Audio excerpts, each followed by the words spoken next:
Assalamualaikum warahmatullahi wabarakatuh. Kepada para pemirsa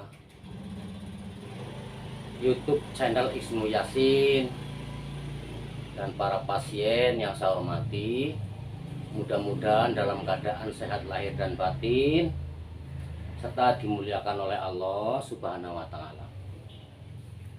Para pemirsa dan para pasien yang saya hormati, saya akan menerangkan yaitu tentang barang atau benda atau alat yang saya gunakan untuk suatu penyembuhan di alternatif kami, yaitu alternatif hikmah alam atau di pengobatan tradisional, yang sistemnya itu dari hal-hal yang berhubungan dengan yang tidak masuk akal, terutama ya ini adanya barang yang saya gunakan untuk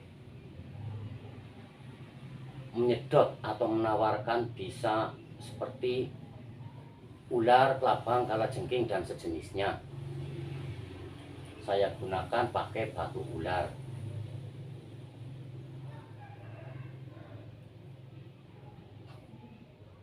Juga batu lipan. Ini kalau tergigit binatang, kelabang, kalajengking dan sejenisnya, saya menggunakan batu lipan. Kalau digigit ular, entah jenis ular apapun, saya pakai batu ular. Caranya ditempelkan di luka gigitan tersebut, lalu ditunggu setelah batu ular apabila dia tergigit ular, atau batu lipan apabila si pasien tergigit kelabang kalajengking sudah jatuh, berarti racunnya sudah habis. Kalau batu lipan dengan batu ular hampir sama, cuman bedanya besar dan kecil. Seperti contoh seperti ini para pasien yang saya hormati.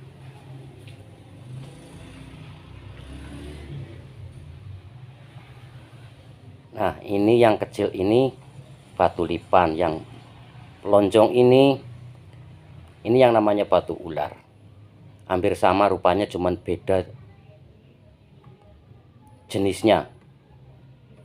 Kecil dan besar, itu kurang lebihnya.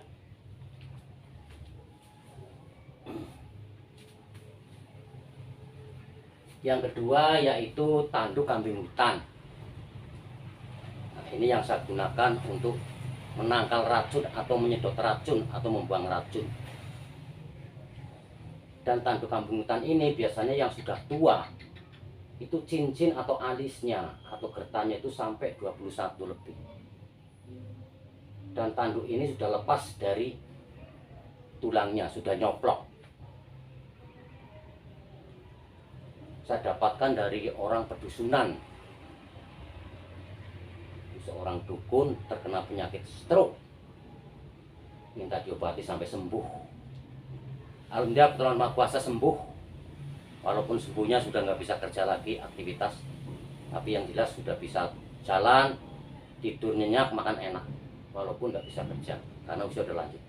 Saking senangnya saya diberi hadiah itu tanduk kambing hutan. Ini udah sekali. Dia mendapatkan katanya di hutan. Waktu dia mencari kayu, itu sudah nyoplok. Sudah ada tulang dalamnya, sudah kayak ini. Dia tukang ngobatin juga, kan udah usia lanjut, udah tua, sakit-sakitan, sekarang sudah nggak mengobati lagi. Karena dia dukun. Barang ini dikasihkan saya. Lalu saya bawa ke kiai saya barang ini. Kiai saya bilang, itu kalau dari dukun harus dirukyah dulu kalau ada sesuatu negatif. Atau dulu dipakai untuk media bersaji. Hanya saya rukyah, saya puasa 1 hari. Di dalam puasa saya membaca ayat kursi dan doa nubuah. Yang saya tujukan pada benda ini, kalau ada suatu negatif supaya keluar, karena saya tidak menghendaki. Saya menghendaki suatu alami yang langsung dari Yang Maha Kuasa, tanpa perantara makhluk. Alhamdulillah saya rukyah 1 hari, dari mulai jam 1 sampai jam 6 lebih buka. Saya baru berhenti memasayat usi dan dua buah, entah berapa ratus kali saya itu. Nah, saya tanyakan pada kiainya, katanya sudah aman. Jadi saya berani pakai. Karena saya tidak mau ada suatu negatif atau makhluk-makhluk yang tidak menguntungkan bagi diri saya, bagi diri pasien. Kecuali makhluk Allah yang suci dan mulia, yaitu malaikat. Itu yang saya hendaki. Saya selalu berlindung dengan Yang Maha Kuasa dari adanya setan dan jin kafir. Para pemirsa dan para pasien yang saya hormati, tanduk kambing hutan ini penangkal racun sekaligus dua versi para pemirsa, para pasien.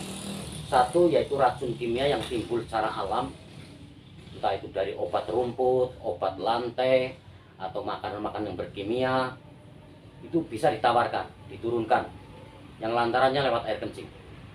Yang kedua untuk racun yang negatif yang tidak masuk akal, seperti kisah yang ada di Jawa, terutama Jawa Tengah. Itu banyak racun-racun gaib yang timbul katanya dari jin atau dari benda-benda kuno, dari nenek buyut. Katanya orang Jawa itu dulu punya senjata racun yang sangat ampuh untuk mengalahkan penjajah, itu adanya Jepang dan Belanda waktu jajah Indonesia. Dia untuk senjata untuk melawan penjajah tersebut, supaya penjajah itu minum air mati di tempat atau mabok, lalu baru dia lawan, dia bunuh. Katanya kisahnya kakek buyut saya. Sampai akhirnya gurunya yang punya ilmu racun tersebut sudah meninggal.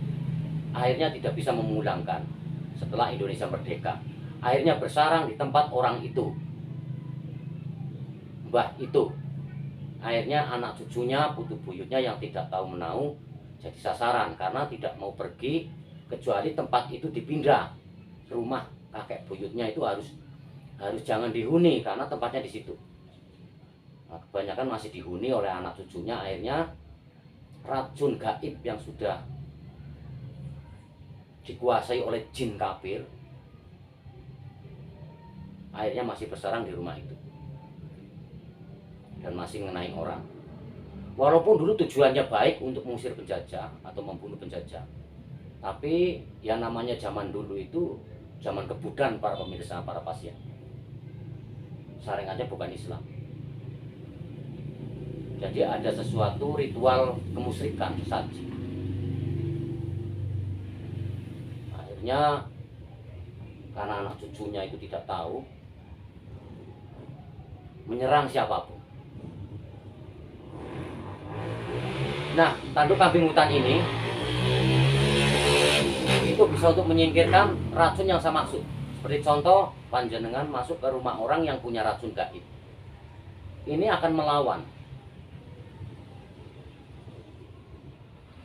Akan ada pertempuran lah, negatif dan positif. Jadi kambing hutan ini punya sifat menyerap dan menyerang, akan terserap oleh benda ini. Dan menurut kiai saya, kalau untuk pengobatan itu tidak boleh direndam luarnya, karena luarnya itu mengandung racun permanen yang menyatu di dalam kulit. Walaupun dibuang, nah kecuali ini diamplas, dibuang, yang kasar ini dibuang sampai halus, maka tidak ada lagi racun. Jadi yang bagus itu zatnya di dalam, itu khasiatnya, zatnya luar biasa, bakterinya lebih kuat yang di dalam. Saya menggunakan untuk orang yang terkena gula darah, kadar gulanya sudah tinggi, sampai bengkak-bengkak kakinya, sampai ada luka koreng dan mengeluarkan cairan. Saya rendam bagian luar kalau yang untuk luka luar. Kalau yang bagian dalam, airnya harus yang pakai bagian dalam, tidak boleh pakai yang luar. Ini seperti ini para pemirsa. Kalau ada yang punya menggunakannya. Nah, ini kambing hutan ini ada lubang. Nah, ini ada lubang. Lubang ini yang dikasih ke air. Nah, kalau saya menggunakan air yang sudah direbus dari rendaman gigi gajah itu, nah, saya masukin batu kelapa. Nah, batu kelapa ini saya masukin. Nah, saya kasih air. Saya bacakan selawat. Lalu tunggu 3 menit, lalu air itu tuang di gelas. Baru diminum. Itu lebih afdol. Kombinasi batu kelapa dan tanduk kambing hutan. Itu 99% khasiatnya. Itu lebih cepat. Juga orang yang tergigit ular atau kelabang atau kalajengking, setelah ditempelkan batu ular ke lukanya, lalu dari dalam saya rendamkan batu kelapa yang saya masukkan di lubang tanduk kambing hutan ini. Lalu saya minumkan berkali-kali, saya bikinkan berkali-kali. Pertolongan Yang Maha Kuasa kan lebih cepat. Tapi kalau cuma batu ular tok, ya sembuh, tapi waktunya lebih lama. Tapi pertolongan Yang Maha Kuasa kalau mau pakai ini, setelah batu ular ditempelkan, minumkan air yang di lubang kambing hutan ini bersama batu kelapa, akan lebih cepat. Kurang lebihnya kayak gitu. Jadi untuk gula darah atau orang keracunan, entah racun luar, racun dalam, insya Allah pertolongan Maha Kuasa atas kebesarannya yang dilewatkan makhluknya yaitu kambing hutan, insya Allah sedikit demi sedikit akan terangkat penyakitnya, akan terlepas, akan sembuh. Karena Allah menurunkan suatu kebesarannya yang berupa tanaman dan hewan, seperti yang di dalil Qusi. Inaloha yadabikan hikmah ala kulli syai'in. Allah menaruh hikmah, naruh sesuatu di atas ciptaan bagi hamba yang mengetahui, bagi hamba yang bisa menggunakan ke jalan yang diridhoi Allah SWT. Para pemirsa, para pasien yang saya hormati, kalau panjenengan punya barang-barang antik seperti ini, entah itu kambing hutan atau rotan peduk, bambu peduk, atau mustika-mustika lainnya, terutama mustika langka seperti yang saya miliki ini, jangan lupa panjenengan pager atau sarati atau tanyakan kepada orang yang lebih tahu supaya tidak berisiko. Maksudnya begini para pemirsa, para pasien, resiko akan timbul, tapi bukan dari benda-benda seperti ini. Benda ini alami, tidak mengandung resiko. Tuhan Maha Kuasa. Maksudnya resiko dari manusia dan resiko dari makhluk jin. Karena banyak manusia yang mengejar memburu barang seperti ini, seperti paranormal, para tabib itu selalu memburu barang ini dengan iming-iming mau dibeli atau bisnis sekian ratus juta, sekian miliar. Akhirnya barang dibawa, uang tidak ditinggalkan, dan barang tidak pulang. Itu tipu daya. Atau kadang dicuri. Itu dari jenis manusia yang menyukai, entah itu suka dengan barangnya atau nilainya barang tersebut, itu sangat tinggi. Yang kedua dari bangsa jin, itu juga menyukai. Maka tidak mustahil kalau panjenengan punya barang, tahu-tahu barang itu ampuh seketika atau berisi setika, karena dimasukin jin. Tahu-tahu sampean mendadak jadi dukun atau menjadi orang yang bisa melakukan apa saja yang sebelumnya tidak bisa melakukan, kayak tidak masuk akal, kayak mendadak.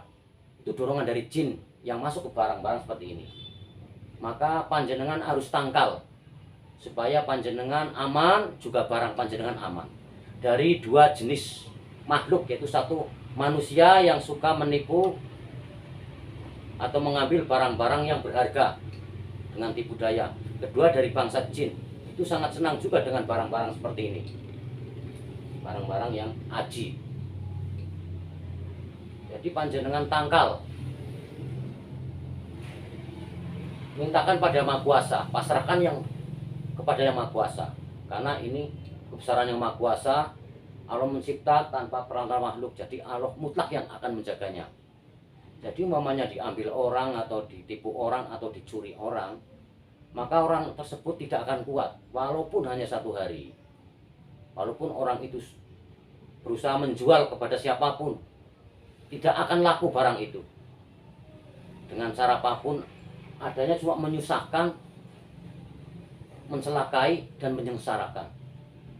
Akhirnya barang itu akan dipulangkan ke panjenengan lagi, entah cara ditaruh di depan rumah atau dipulangkan waktu panjenengan tidak ada, atau tidak ada orang, dimasukkan ke rumah lewat selah-selah, atau ditaruh di depan pintu. Itu bisa terjadi karena barang itu akan mencelakai, akan menyengsarakan si pengambil, si penipu, atau si pencuri. Pasti tidak akan berhasil kecuali celaka dan sengsara. Maka mau tidak mau barang itu pasti dipulangkan. Walaupun barang itu asli, barang itu aji, nilainya tinggi, tetap yang membeli pasti punya cara sendiri. Caranya juga mau menipu. Nah, akhirnya barang itu hanya mencelakai. Yang menjual juga celaka, yang membeli juga celaka, tidak manfaat. Karena Allah tidak ridho dengan cara-cara menipu dan mencuri. Apalagi itu barang aji. Jadi dipasrahkan. Karena barang-barang tersebut itu besarannya Maha Kuasa. Yang saya katakan, entah itu dari hewani, entah itu tanaman, itu yang menjaga adalah para malaikat. Toh umpamanya ada jin yang menjaga, itu jin muslim, jin yang taat dengan Allah. Jadi dialah, para jin dan para malaikat itu yang akan menyulitkan orang yang mendolimi kita, menipu kita, membawa dan mencuri barang kita. Para pemirsa dan para pasien yang saya hormati, dan barang-barang tersebut ini harus sering dibacakan selawat, mamanya panjenengan itu punya. Di samping dipasrahkan pada Maha Kuasa, harus ada rawatan, dibacakan selawat, atau dihargai. Bukan menghargai benda ini, itu bukan. Tapi menghargai yang Maha Kuasa, yang lantarannya ciptaannya. Bukan panjenengan mamanya ngasih minyak wangi, ngasih selawat karena barang ini, karena benda itu tidak mungkin. Itu tidak harus orang pintar, orang bodoh pun tahu kalau itu suatu penyelewengan. Itu bisa terjadi kemusyrikan. Maksudnya mengasih minyak wangi atau mengasih selawat itu menghargai yang mencipta.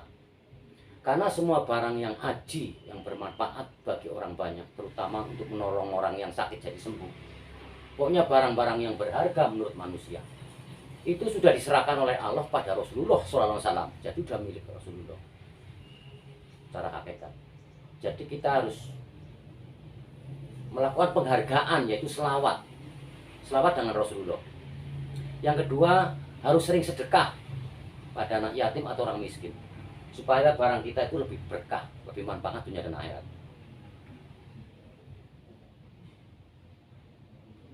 Walaupun ini punya yang Maha Kuasa, tapi ternyata panjenengan umpamanya punya, berarti panjenengan yang diserai, yang dipercaya. Jadi panjenengan punya tugas merawat dan menjaganya, supaya tidak jatuh pada orang-orang yang zalim, orang-orang yang munafik, dan orang-orang yang musyrik. Karena akan berbahaya kalau benda-benda seperti ini di tangan orang yang zalim, orang munafik, orang musyrik. Itu akan merugikan orang banyak. Nah, padahal kita punya barang seperti ini supaya manfaat di orang banyak. Karena orang yang mulia, yang Maha Kuasa adalah orang yang berguna di tengah masyarakat banyak. Para pemirsa dan para pasien, kiranya sekian dulu. Mudah-mudahan untuk selanjutnya ada lagi informasi yang lebih manfaat. Saya minta maaf apabila ada kata-kata saya yang tidak berkenan di hati panjenengan. Mudah-mudahan pertolongan Maha Kuasa atas saran kami bermanfaat, menambah pengetahuan, menambah ilmu, dan menambah amal yang tujuannya mengharap ridho Allah, yang lantarannya selamat dunia dan akhirat. Dan terapi di alternatif kami, alternatif IPA alam atau pengobatan tradisional, itu seikhlasnya. Karena mengingat orang yang ekonominya menengah ke bawah itu bebannya sangat berat. Jadi saya tidak mau membebani, apalagi kadang orang yang ekonominya menengah ke bawah atau orang tidak punya seperti saya. Orang tersebut sudah berobat kemana-mana, sudah bisa-bisan, tapi orang tersebut masih kepengen sembuh, pengen sehat, masih kepengen berusaha mencukupi keluarga, anak dan istri, dan masih semangat memperjuangkan anak-anaknya, membiayai anak-anaknya supaya anak-anaknya jadi anaknya. Tahu pengetahuan, punya pendidikan, yaitu pendidikan dunia, pendidikan akhirat, akhirnya bisa menyelamatkan keluarga karena sehat kembali. Jadi saya tidak membebani, seikhlasnya. Dan tujuan saya semata bukan karena rezeki, walaupun manusia itu sangat membutuhkan rezeki, tapi yang jelas yang saya harap bukan hanya rezeki dunia, tapi rezeki akhirat atau amal itu lebih utama. Karena kami mengharap ridho yang Maha Kuasa, ingin selamat di sana, yaitu di akhirat. Mudah-mudahan karena dongane panjenengan, saya minta doa restu para pasien, para pemirsa, supaya saya panjang umur, pengobatan saya, tenaga dan pikiran saya, ilmu saya, serta barang-barang saya, mekanik saya, media saya bermanfaat di orang banyak, yang akhirnya jadi tambeng rezeki untuk kebutuhan saya, keluarga saya, dan rezeki yang lebih manfaat utama lagi, yaitu rezeki yang lantarannya kemuliaan dan keselamatan akhirat, yaitu pertolongan yang Maha Kuasa lantaran syafaat Rasulullah Sallallahu Alaihi Wasallam dengan ridho Allah. Dan saya minta doa restu para pasien, para pemirsa, supaya saya bisa memperbaiki usaha dan ibadah yang bisa lebih baik. Usaha dan ibadah yaitu masa lalu yang sudah alami bisa lebih baik. Ibadah saya, usaha saya dengan ibadah yang sudah pernah saya alami, terutama masa lalu saya. Sekali lagi saya minta maaf. Saya akhiri. Ihdinas siratal mustaqim, ihdinas siratal mustaqim. Wassalamualaikum warahmatullahi wabarakatuh.